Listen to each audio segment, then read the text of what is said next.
Good evening. मैं हूं धीरज और स्वागत है आप सभी का इस चैनल पर। आज के इस वीडियो में मैं आपको कुछ कंफ्यूज्ड वर्ब, नाउन, एडजेक्टिव के विषय पर बातें करने जा रहा हूं।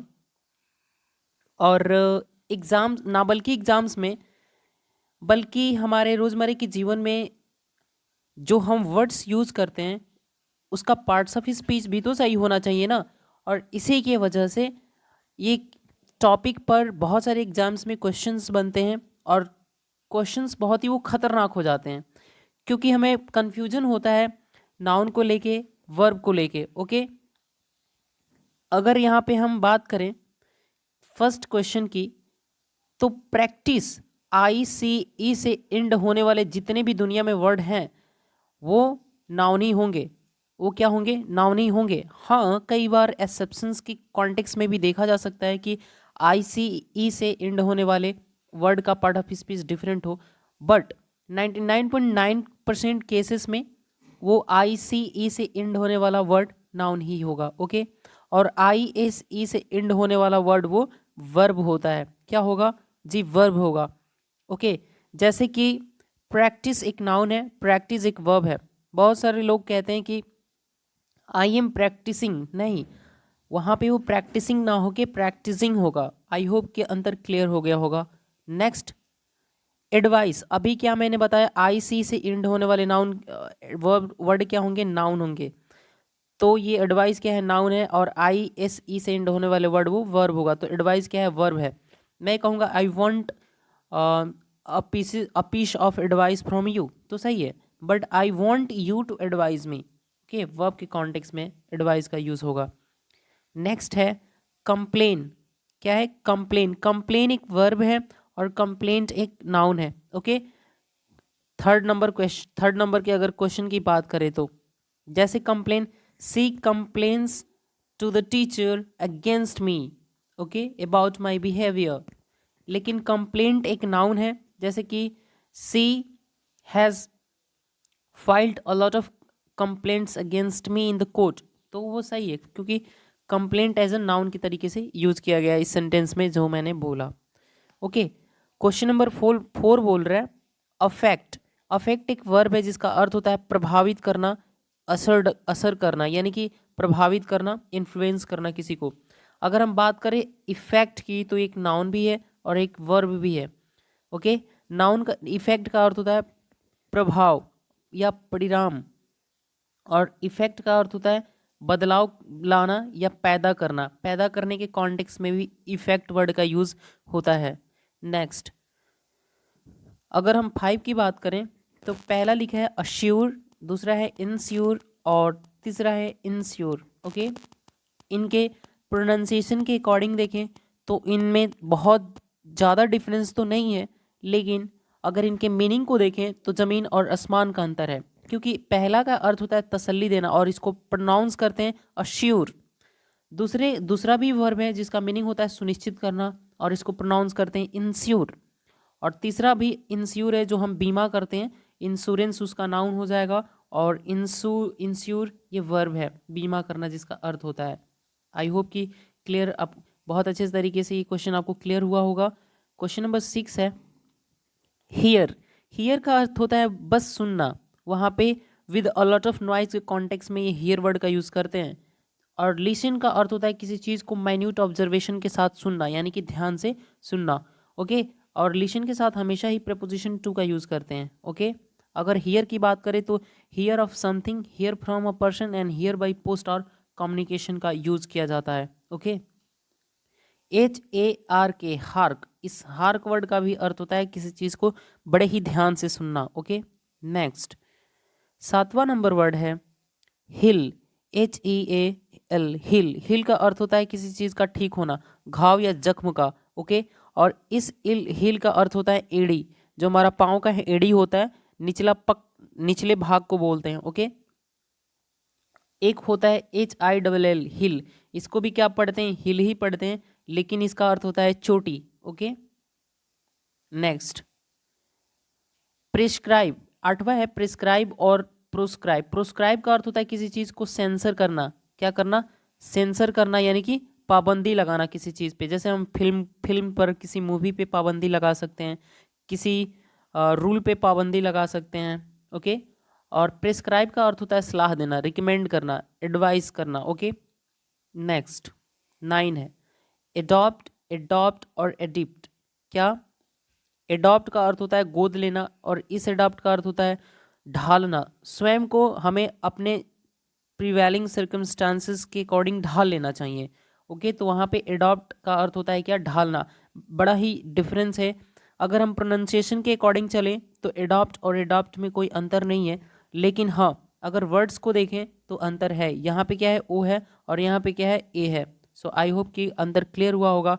और इस एडॉप्ट के साथ हमेशा ही प्रीपोजिशन टू आता है, और इस एडॉप्ट के बाद एक रिफ्लेक्सिव प्रोनाउन आएगा और उसके बाद प्रीपोजिशन टू आएगा, और ये रिफ्लेक्सिव प्रोनाउन को तय करने वाला यहाँ पे क्या होगा? कोई सब्जेक्ट होगा। ओके, आई होप कितनी बातें क्लियर हुई होगी। अगर हम बात करें एडिप्ट, तो एक एडजेक्टिव है जिसका अर्थ होता है निपुण, meticulous. Okay, next 10 number word है एल्यूड। एल्यूड का अर्थ होता है किसी चीज़ को उल्लेख करना, मेंशन करना। ओके, और इस एल्यूड का अर्थ होता है से बचना, एवर्ट होना। क्या होना? एवर्ट होना, से बचना। आई होप कि आपको बातें क्लियर हो रही होगी। नेक्स्ट है अमेंड और इमेंड, दोनों ही वर्ब हैं, जैसा कि हम देख सकते हैं। पहले का अर्थ होता है संशोधन करना, और दूसरे का अर्थ होता है अशुद्धियाँ निकालना। जैसे मान लो अगर आप कुछ लिख रहे हो, वहाँ पे बहुत सारे एरर्स हैं, तो उस एरर्स को हम वहाँ से जब एमेंड करने लगेंगे, संशोधन करने लगेंगे, तो वो क्या होगा? इमेंड हो जाएगा, उसमें से अशुद्धियाँ निकल जाएगा। ओके, संशोधन करना, जैसे हमारे कॉन्स्टिट्यूशन में, हमारे संविधान में कई बार चीज़ों को देखते हुए संशोधन किया जाता है। ओके, और पिछले रूल को पिछले रूल की जगह पे, तो वहाँ पे क्या बोलते हैं? उसको संशोधन करना, अमेंडमेशन। अमेंडमेशन अमेंडेशन उसका नाउन फॉर्म है, और अमेंड एक वर्ब फॉर्म है। ओके, अगर 12 नंबर वर्ड की बात करें तो ये बॉट, ये बाई का क्या है? सेकेंड फॉर्म है, और थर्ड फॉर्म जिसका अर्थ होता है खरीदना। लेकिन ये ब्रॉट, ब्रिंग का क्या है? सेकेंड फॉर्म है, और थर्ड फॉर्म है जिसका अर्थ होता है लाना या प्रस्तुत करना। ओके, 13 नंबर वर्ड है कंपोज। कंपोज का अर्थ होता है जी बनाना। ओके, और कंप्राइज का अर्थ है से बनना। कंप्राइज एक वर्ब वर्ड है, और कंपोज भी क्या है? एक वर्ब ही वर्ड है। कंप्राइज के साथ अगर हम बात करें एक्टिव वॉइस में, तो प्रेपोजिशन ऑफ का यूज़ नहीं करते, क्योंकि कंप्राइज का अर्थ ही होता है क्या? Consist of, consist of. Okay, तो consist of equal to comprise, इसीलिए कंप्राइज के साथ एक्टिव वॉइस में ना प्रेपोजिशन ऑफ का यूज़ नहीं किया जाता। नेक्स्ट, डिफेस का अर्थ होता है विकृत करना, यानी कि बदशकल करना। डिफेस मतलब होता है बदशकल करना, यानी कि डिसफिगर करना, और ये एक वर्ब है। अगर हम इफेस की बात करें तो इफेस एक वर्ब है, ये भी एक वर्ब है जिसका अर्थ होता है मिटा देना। ओके, डिप्रिकेट का अर्थ होता है नापसंद करना।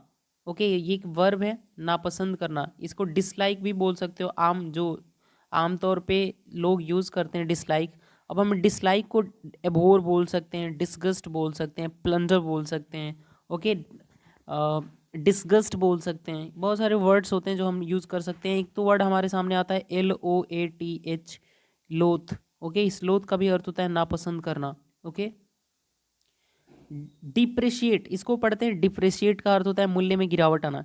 किसी भी वस्तु के मूल्य में गिरावट आने को हम इंग्लिश में क्या बोलेंगे? डिप्रिशिएट बोलेंगे। ओके, नेक्स्ट, दोनों ही वर्ब्स थे। इन्वोल्व एक वर्ब है, इन्वोल्व एक वर्ब है जिसका अर्थ होता है ढकना या आवरण करना। लेकिन इन्वॉल्व जिसके अंत में क्या आता है? ई आता है, ये एक नाउन है जिसका अर्थ होता है लिफाफा, जिसमें हम दवाई वगैरह रखते हैं। ओके, 17 नंबर वर्ड है एक्साइट, और दूसरा है इनसाइट। बड़ा ही अंतर है इनके प्रोनाउंसिएशंस में भी, हम वहीं से इस वर्ड्स को पहचान सकते हैं। ओके, एक्साइट का अर्थ होता है उत्तेजित करना, ये वर्ब है, और इनसाइट मतलब किसी को भड़काना, प्रोवोकेब करना, इंस्टिगेट करना। प्रोवोकेब करना, क्या करना? प्रोवोकेब, इंस्टिगेट। ओके, या इनसाइट। इस फ्लाउट का अर्थ होता है उल्लंघन करना। हम उल्लंघन कर सकते हैं, वायलेट कर सकते हैं, ट्रांसग्रेस कर सकते हैं किसी लॉ को, किसी कानून को, किसी अधिनियम को। लेकिन जहाँ तक बात होती है फ्लाउट की, तो इसका अर्थ होता है दिखावा करना। क्या करना? शोकेस करना। शोकेस का अर्थ होता है दिखावा करना, शो ऑफ का अर्थ होता है दिखावा करना, शो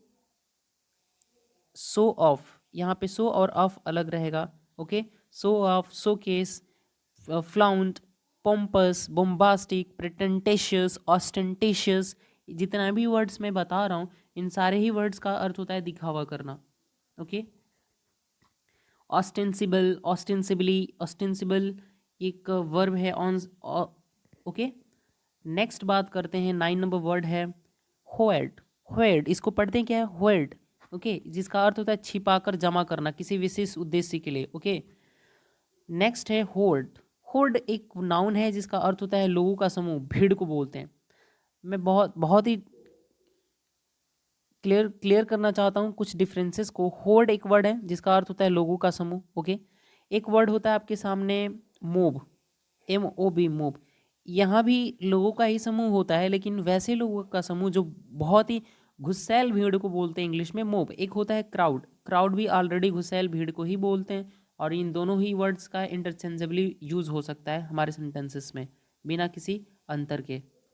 देखो, कुछ ही समय पहले मैं बता रहा था लोथ, ये एक लोथ ही वर्ब है जिसका अर्थ होता है नापसंद करना, और ये लोथ एक एडजेक्टिव है जिसका अर्थ होता है अनिच्छुक, यानी कि अनविलिंग। क्या होना, अनविलिंग होना। ओके, किसी चीज को लेके क्या होना, अनविलिंग होना। ओके, नेक्स्ट आगे बढ़ते हैं। ओके, बहुत लोगों को आपने बोलते हुए सुना होगा कि मेरे कंपनी में लॉस हो गया। वो लॉस क्या होता है, नाउन होता है। वो क्या होगा, नाउन होगा, वो घाटा है। बहुत आदमी को आपने सुना होगा मेरा कपड़ा लूज है। वो लूज क्या होता है, एडजेक्टिव, ढीला है। क्यों, क्योंकि वो कपड़े के बारे में कुछ विशेषता बता रहा होता है वर्ड। तो जैसे कि I have a loose shirt, shirt कैसा है, तो लूज है। शर्ट एक नाउन है, और नाउन के बारे में जो वर्ड क्वालिटी बताएगा, उसका कैरेक्टरिस्टिक फीचर बताएगा, वो एडजेक्टिव होगा। ओके, मुझे बहुत जैसे कि मैंने उसका साथ खो दिया है, I have lost her company.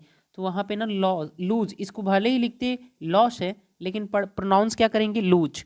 और इसका सेकेंड फॉर्म होता है लॉस्ट, सेकेंड फॉर्म भी होगा और थर्ड फॉर्म भी होगा। ओके, नेक्स्ट, मिटिगेट का अर्थ होता है किसी चीज़ को कम करके बेहतर बनाना। जैसे आपको आपकी बॉडी में बहुत ज़्यादा पेन हो रहा है, या आपके कहीं कहीं ऐसे अंग, यानी कि आपके पार्ट्स ऑफ आपके बॉडी में कुछ आर्गन ऐसे हैं जो बहुत दर्द कर रहा है। ओके, और वो दर्द किसकी वजह से कर रहा है, जैसे कि मान लो विपन से, कोई कुछ हथियार से वहाँ पे कट गया हो, वो इंजर हो गया हो, तो उस इंजर्ड पार्ट को हम काट के जब इम्पिटेट करते हैं, अलग करते हैं, तो और अलग करके उस पेन को कम करके बेहतर बनाते हैं पहले से। तो वहाँ पे आता है क्या, मिटिगेट करना, या असिजवेज बोल सकते हो। वहाँ पे क्या उसको बोलते हैं, असिजवेज बोलते हैं, एलिबिएट बोलते हैं। जैसे कि please alleviate my pain, please assuage my pain, please mitigate my pain, या आप बोल सकते हो प्लीज़ लेशन माई पेन। तो बहुत सारे बड़े बड़े सारे वर्ड्स होते हैं जो हम यूज़ कर सकते हैं एक ही कॉन्टेक्स्ट में। लेकिन जहाँ तक मिटी लेट की बात होती है, तो इसका अर्थ होता है प्रतिकूल होना। ओके, फेवरेबल होना। नेक्स्ट, पावर का अर्थ होता है उड़ेलना। ओके, ये वर्ब है, और पोर का अर्थ होता है छिद्र, छोटे छोटे छिद्र वाले। यहाँ पे तो बस लिखा है छिद्र, लेकिन छोटे छोटे छिद्रों वाले, जैसे कि मान लो ये आम का पत्ती है, तो इसमें यहाँ जो इनके पोरस होते हैं ना, उनको क्या बोलेंगे, पोर बोलेंगे इंग्लिश में। नेक्स्ट, जहाँ तक बात है 24 नंबर वर्ड की, तो ये लिखा है प्रोसीड, एक है प्रेसिड। प्रोसीड का अर्थ होता है आगे बढ़ना, यानी कि रस, रस फर्दर, आगे बढ़ना। क्या होना, रस फर्दर, आगे बढ़ना। और प्रेसिड का अर्थ होता है से पहले आना। क्या करना, से पहले आना। जैसे when Anand reached his village, he found that the news about him had preceded him। यानी कि जब आनंद अपने गांव पहुंचा, तो उसने पाया कि उसके आने का खबर उससे भी पहले आया है। यानी कि से पहले आना का इंग्लिश क्या होगा, प्रेसिडेड। दोनों ही वर्ब्स हैं। नेक्स्ट, अगर हम बात करें प्रे की, तो जिस प्रे में ए आता है वो भी वर्ब है, और इस प्रे का भी अर्थ वर्ब है। ये भी पार्ट ऑफ स्पीच, इसका वर्ब भी है और नाउन भी है। लेकिन इस प्रे का अर्थ होता है प्रार्थना करना। ओके, और इस प्रे का अर्थ होता है शिकार करना। क्या करना, हंट करना, प्लंडर करना, HUNT, हंट या प्लंडर करना। ओके, तो इन दोनों ही वर्ड्स के अर्थ क्या है? शिकार करना। और नाउन फॉर्म में प्रे का अर्थ होता है शिकार। नेक्स्ट, रूट, पहला है ROUT, रूट एक ये वर्ब है जिसका अर्थ होता है आसानी से परास्त करना, किसी को आसानी से परास्त करना या हराना। रूट एक नाउन है और जिसका अर्थ होता है रास्ता, और एक रूट नाउन ये भी नाउन ही है जिसका अर्थ होता है जड़। ओके, अगर हम इस रूट की स्पेशली बात करें तो इस रूट का दो डायमेंशंस में यूज होता है। पहला कि जब समुद्र से हम कहीं होके गुजरते हैं तो वहाँ पे वो रूट वर्ड यूज आता है, या हम किसी जंगल से होकर गुजरे तो वो भी रूट ही आता है। ओके,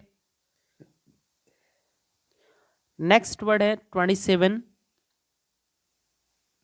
पहला है सेंसर। क्या है? सेंसर। इसको प्रोनाउंस करते हैं सेंसर। ये वर्ब है जिसका अर्थ होता है निंदा करना।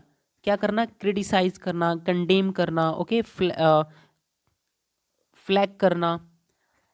और 27 के पार्ट नंबर 2 में दिया है सेंसर, जो कुछ समय मैंने पहले बताया कि प्रोस्क्राइब का सिनोनिमस वर्ड क्या होगा? सेंसर, जिसका अर्थ होता है पाबंदी लगाना। ओके, नेक्स्ट, ये वर्ड बहुत ही इंपॉर्टेंट है हमारे किसी भी एग्जाम के पॉइंट ऑफ व्यू से। 34 नंबर वर्ड, सी का अर्थ होता है बस देखना, या सी का अर्थ होता है जैसे हम किसी से मिलने जाते हैं तो वहाँ पे भी वर्ड ये यूज होता है।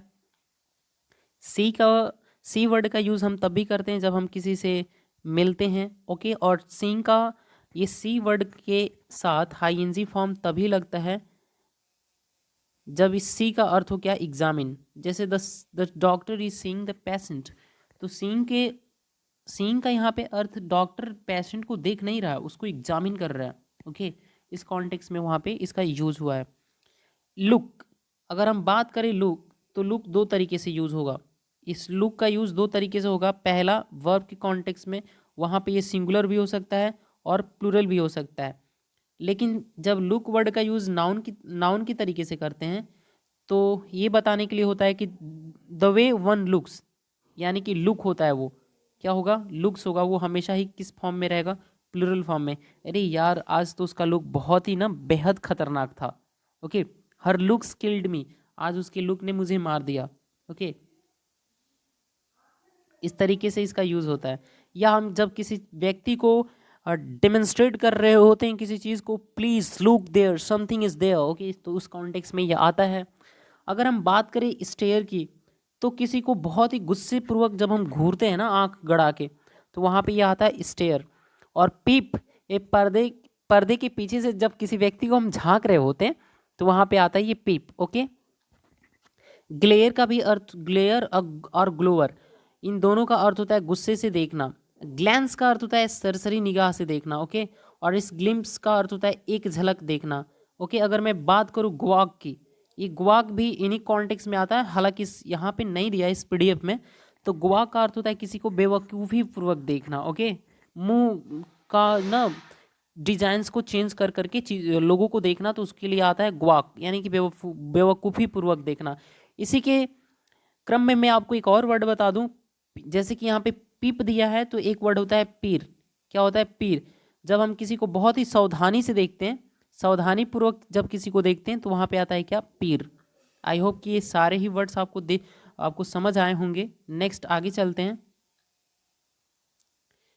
ओके, लाइट वर्ड का यूज तीन तरीके से होता है। एक तो एडजेक्टिव, जैसे कि मेरे पास एक लाइट फोन है, मेरे पास एक लाइट मार्कर है, तो वहाँ पे लाइट एडजेक्टिव है हल्का के कॉन्टेक्स्ट में। लेकिन लाइट जब नाउन के फॉर्म में देता है तो इसका अर्थ होता है रोशनी, और वर्ब के कॉन्टेक्स्ट में प्रज्वलित करना, किसी चीज़ को जलाना, उजाला देना। बर्न का अर्थ होता है दो तरीके से, बर्न मतलब जलाना, और बर्न मतलब होता है जला हुआ भाग शरीर का, स्पेशली पार्ट्स ऑफ बॉडी को, यानी कि किसी भी बॉडी के किसी एक पर्टिकुलर अंग जब जल जाता है तो उसको बोलते हैं कि this is my burned part of the body. Okay, वहाँ पे इस तरीके से आता है। 36 नंबर वर्ड की हम बात करें, हाँ, तो ये है कैच। कैच एक वर्ब भी है, एक और नाउन भी है। ओके, कैच का अर्थ होता है जब कोई जैसे मान लो ये वॉल है, यहाँ पे कोई फील्डर है, तो अब इसको ये कैच करेगा, तो हम यहाँ पे क्या यूज़ करेंगे? कैच। क्यों? क्योंकि ये वॉल मोशन में है। तो जब कभी भी कोई चीज़ मोशन में होती है, गति कर रही होती है, गतिशील होती है, तो वहाँ पे कैच आता है। लेकिन हम थमी हुई चीज़ को, जो अगर कोई चीज़ मोशनलेस पोजीशन में है, स्टिल है, तो वहाँ पे हम उसको थामते हैं यानी कि पकड़ते हैं। ओके, होल्ड का अर्थ होता है एक बार नाउन के कॉन्टेक्स्ट में पकड़, और ये कैच वर्ड का प्रयोग जब नाउन के तरीके से करते हैं तो इसका भी अर्थ होता है क्या, पकड़। ओके, नेक्स्ट,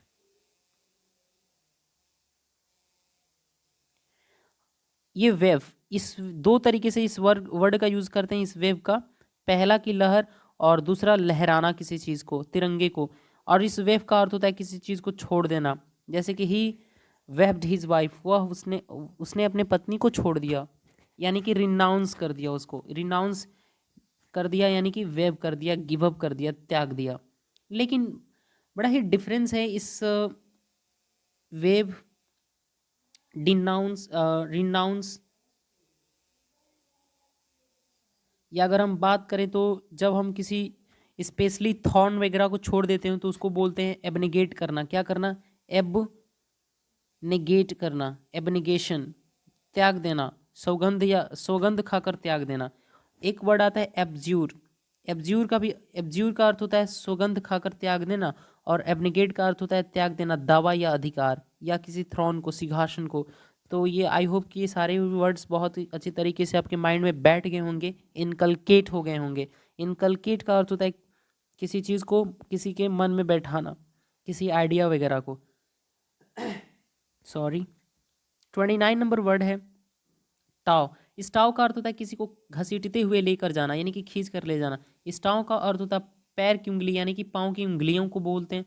टिपटाव मतलब होता है पाँव की उंगलियों पर चलना, यानी कि पैर की उंगलियों पर चलना। नेक्स्ट है साइट, SIT, साइट, ये एक नाउन है, और जहाँ पे मजदूर वगैरह काम कर रहे होते हैं या लेबर्स काम कर रहे होते हैं उसको बोलते हैं निर्माण स्थल, जहाँ पे कोई कंस्ट्रक्शन वगैरह का कार्य चलता है। इस साइट का अर्थ होता है नज़ारा। ओके, दृष्टि।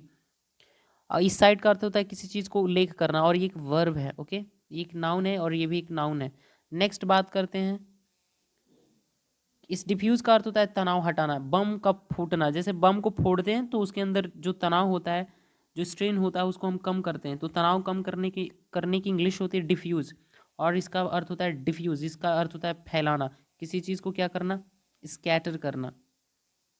ओके, तो DIFF है एक में, और एक में DEF है। आई होप कि सारे ही अंतर आपको क्लियर हुआ होगा। 22 नंबर वर्ड है डेजर्ट। इस डेजर्ट का यूज नाउन के रूप में जब रेगिस्तान का अर्थ दे रहा होता तो आएगा, और वर्ब के कॉन्टेक्स्ट में किसी चीज़ को क्या करना, त्याग देना। इस डेजर्ट का अर्थ होता है स्वीट डिश, यानी कि मीठा भोजन, जो हम अपने यूजुअल डाइट के बाद लेते हैं ना, तो उसको बोलते हैं डेजर्ट।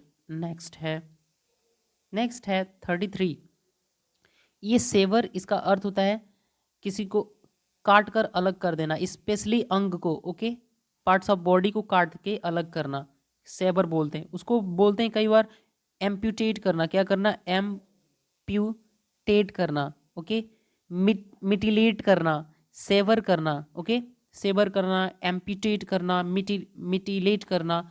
तो इन तीनों ही वर्ड का यूज एक कॉन्टेक्स्ट में होगा। सिवियर का अर्थ होता है तीव्र। ओके, गंभीर।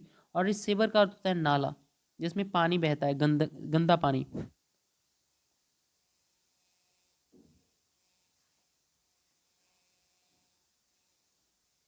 इस कनवास का अर्थ होता है पक्ष प्रचार करना। क्या करना, पक्ष प्रचार करना। जैसे कि नीचे दे रखा है, घूम घम घम के दिया है कि ये तो रॉन्ग है, घूम घूम के वोट मांगना किसी पार्टी के पक्ष में। ओके, नेक्स्ट है कनवास, इसको बोलते हैं बिलायची टाट, यानी कि जो कपड़े का टेम्परेरी हाउस होता है जहाँ पे लोग रहने लगते हैं, तो उसको बोलते हैं मोटे कपड़े का, जिससे जूते एवं टेंट बनते हैं। Okay, next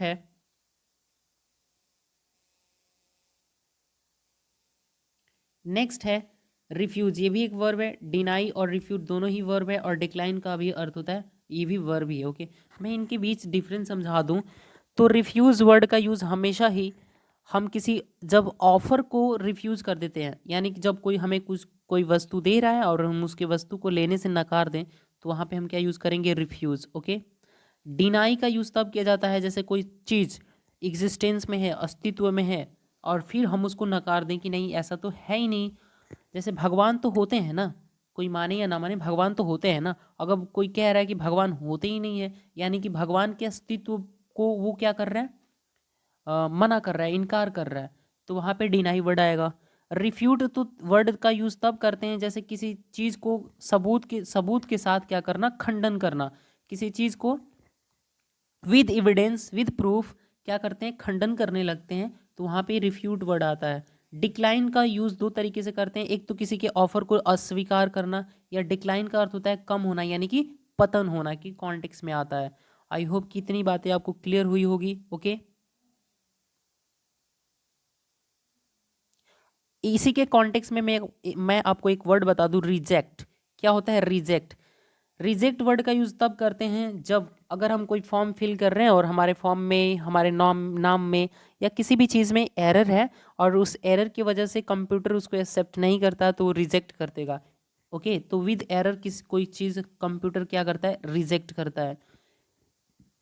okay, I hope कि सारी बातें क्लियर हो गई होंगी और इस सारे वर्ड्स का यूज़ आप करेक्टली अब करोगे अपनी डे टू डे लाइफ में। नेक्स्ट आगे बढ़ता हूँ। पहला है पेडल। पेडल का अर्थ होता है घूम घूम कर चीज़ों को बेचना, डोर टू डोर। जब हम किसी वस्तु को डोर टू डोर बेचते हैं, घूम घूम कर, पैडलर, तो उसको बोलते हैं, जो व्यक्ति घूम घूम के बेचता है, पैडलर, पैडलर बोलते हैं उसको। ओके, और इस पैडल का अर्थ होता है चप्पू या चप्पू चलाना। जैसे साइकिल में जो दोनों दोनों साइड होते हैं ना चप्पू, उसको हम चलाते हैं, तो वर्ब भी है और एक नाउन भी है। ओके, नेक्स्ट, ये राइड। राइड एक नाउन भी है और एक वर्ब भी है। राइड मतलब दोपहियों गाड़ी को चलाना, दोपहिए व जानवर की सवारी जो हम करते हैं ना, राइड ऑन, तो उसके लिए क्या आता है, राइड। लेकिन चारपहिए गाड़ी को जब हम चलाते हैं तो उसको बोलते हैं ड्राइव करना। ओके, चारपहिए गाड़ी की सवारी करना वो वर्ब है, और सैर, ड्राइव मतलब नाउन है वो। ओके, नेक्स्ट, ये वर्ड्स बहुत ही इंपॉर्टेंट है एग्जाम्स के पॉइंट ऑफ व्यू से। 40 नंबर 1। Okay, wither. वीदर का अर्थ होता है मुरझा जाना, क्या करना, फ्लैग पड़ जाना, मुरझा जाना। जैसे देर रात तक हम पढ़ते पढ़ते क्या होते हैं कि हमें नींद आने लगती है, अचानक से हम झुकने लगते हैं, तो उस पर्टिकुलर सर्कमस्टांस में हम मुरझा जाते हैं, हमारे अंदर एनर्जी बची ही नहीं रहती।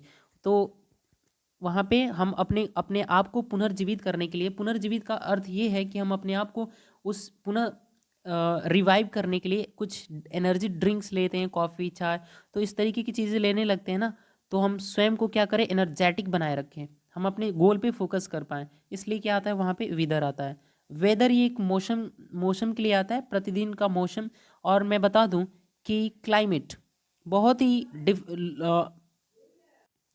बड़ा ही कन्फ्यूज़न होता है लोगों को क्लाइमेट और वेदर को लेके। तो मैं बता दूं कि वेदर हर एक क्षण, हर एक लम्हा, हर एक पहलू पर क्या होता है, बदलता रहता है। कभी धूप होगा, कभी छाया हो सकता है, कभी बहुत तेज़ धूप हो जाए, या कभी बहुत तेज़ ना हवाएं चलने लगे, तो ये हमारा वेदर है। ओके, और वेदर के साथ हम कंडीशन वर्ड का यूज़ नहीं करते। जैसे लोग बोलते हैं वेदर कंडीशन आज का बहुत ही गंदा है, या कल का बहुत ही गंदा होने वाला है, इस तरीके से नहीं होता। वेदर के साथ कंडीशन वर्ड नहीं आता, वेदर अपने आप में एक कंडीशन है। ओके, और क्लाइमेट एक पर्टिकुलर पॉइंट ऑफ टाइम के बाद ही चेंज हो, पर्टिकुलर पीरियड ऑफ टाइम के बाद ही ये चेंज होता है। ओके, तो क्लाइमेट हमेशा और हर क्षण, हर पल, हर पहलू में चेंज नहीं होता। ओके, तो ये डिफरेंस होते हैं क्लाइमेट और वेदर के बीच। और वेदर आपको क्लियर ही हो गया होगा, फ्लैग जिसका अर्थ है। नेक्स्ट है वेदर। ये वेदर एक कंजंक्शन है। ओके, जिसका अर्थ होता है या ना। ओके, जैसे कि या तो तुम पढ़ो या यहाँ से चले जाओ, तो वेदर यू स्टडी और गो फ्रॉम हेयर, तो वहाँ पे वेदर के साथ कौन सा पेयर चलेगा, वेदर के साथ ना हमेशा ही और पेयर का चलता है। ओके, वेदर के साथ हमेशा ही पेयर और का चलेगा। जैसे कि यहाँ पे ये कोरिलेटिव कंजंक्शन यहाँ पे भी लिख रखा है छोटे में कि वेदर डॉट डॉट डॉट और कोरिलेटिव है। ओके, यानी कि इसका कंजंक्शन पेयर क्या है, और ही है, इसके अलावा कुछ अन्य नहीं आ सकता। इफ या और नहीं होता, ये रॉन्ग है ग्रामेटिकली। अगर हम वेदर की बात करें तो ये पुराने काल की अंग्रेजी भाषा में, यानी 19th सेंचुरी की हम बात करें, तो वहाँ पे क्या आता था, वेदर, वेदर की जगह पे वीदर आता था। ओके, और यह एडजेक्टिव है। ओके, नेक्स्ट, एक वर्ड है सिंक। सिंक का यूज तब करते हैं दो तरीके से, एक तो नाउन के फॉर्म में और एक वर्ब के फॉर्म में। नाउन का अर्थ होता है जैसे कि हौदी को बोलते हैं, नाद को बोलते हैं, ट्रफ को बोलते हैं सिंक, नाउन के फॉर्म में। और वर्ब के फॉर्म में जब हम नॉन लिविंग थिंग को पानी के अंदर डुबोते हैं तो वहाँ पे आता है सिंक। जैसे कि टाइटेनिक, टाइटेनिक अचानक पानी के अंदर डूब गया, तो टाइटेनिक एक नाव है ना, और ये नॉन लिविंग थिंग हुई ना, तो नॉन लिविंग थिंग के साथ क्या आएगा, सिंक आएगा। The Titanic sank in the middle of the water, in the middle of the ocean, तो ओशियन के बीच में टाइटेनिक क्या हुआ, डूब गया। अगर हम वहाँ पे ड्राउन वर्ड यूज़ कर लें तो रॉन्ग हो जाएगा। क्यों रॉन्ग होगा? क्योंकि ड्राउन वर्ड का यूज़ हमेशा ही किसके लिए करेंगे, ना किसी लिविंग व्यक्ति को पानी के अंदर तब तक डुबोए रखना जब तक कि उसकी मृत्यु ना हो जाए, तो वहाँ पे क्या आता है, ड्राउन आता है। आई होप कि बातें क्लियर हुई होंगी, डिफरेंसेस क्लियर हुए होंगे किसके किसके बीच, तो सिंक और ड्राउन के बीच। नेक्स्ट आगे बढ़ते हैं। सीज, ये एक है सीज। इस सीज का अर्थ होता है रुक जाना, बंद हो जाना। जैसे कि नल से पानी आ ही नहीं रहा, वो तो सीज हो चुका है, वो तो बंद हो चुका है।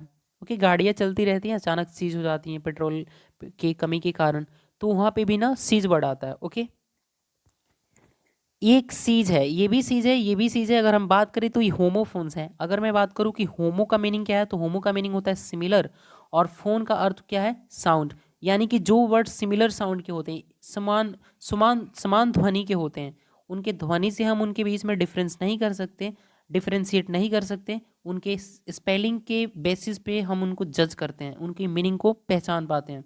तो ये होता है, इस चीज़ का अर्थ होता है जब्त कर लेना। ओके, दूसरा वर्ड है इन्वेंट। इन्वेंट का अर्थ होता है आविष्कार करना। जो चीज़ पहले से नहीं है, जो चीज़ हमारे हमारे अर्थ पे पहले से नहीं है, उसका आविष्कार किया जा रहा है, उसको बनाया जा रहा है, इन्वेंट किया जा रहा है, उसका न्यू इन्वेंशन हो रहा है, तो वहाँ पे क्या आता है, इन्वेंट होता है। लेकिन डिस्कवर वर्ड का यूज़ तब करते हैं जब कोई चीज़ हमारे वर्ल्ड में ऑलरेडी है, बट कुछ समय के लिए वो गुम हो चुकी है, तो बाद में उसका खोज किया जाएगा। जैसे लोग बोलते हैं the Vasco da Gama discovered India, तो वहाँ पे वास्को डिगामा इंडिया को क्या किया, डिस्कवर किया। अगर हम वहाँ पे इन्वेंट लिख दें तो क्या हो जाएगा, रॉन्ग हो जाएगा। तो इस तरीके से इंग्लिश में एरर दी जाती हैं। ओके, तो आई होप कि सारी बातें आपको क्लियर हो गई होगी। नेक्स्ट आने वाले सेशंस में हम इन कॉम्पिटिटिव लेवल के कुछ क्वेश्चंस को सॉल्व करेंगे। तब तक के लिए मैं आपसे ये विनम्र निवेदन करता हूँ कि प्लीज़ इस चैनल को ज़्यादा से ज़्यादा शेयर करें, लाइक करें, और ये वीडियो कैसा लग रहा है, अगर इसमें किसी भी तरीके की इम्प्रूवमेंट की, मेलरेशन की ज़रूरत है, नीड है, तो please let me know. I will be in a position to emulate myself, and in upcoming sessions I will be in a position to make all the concept meticulously clear with great precision. So please let me know if anywhere in this video or in upcoming videos, if there is any scope of improvement and emulation, I will certainly I will do. So bye bye and take care.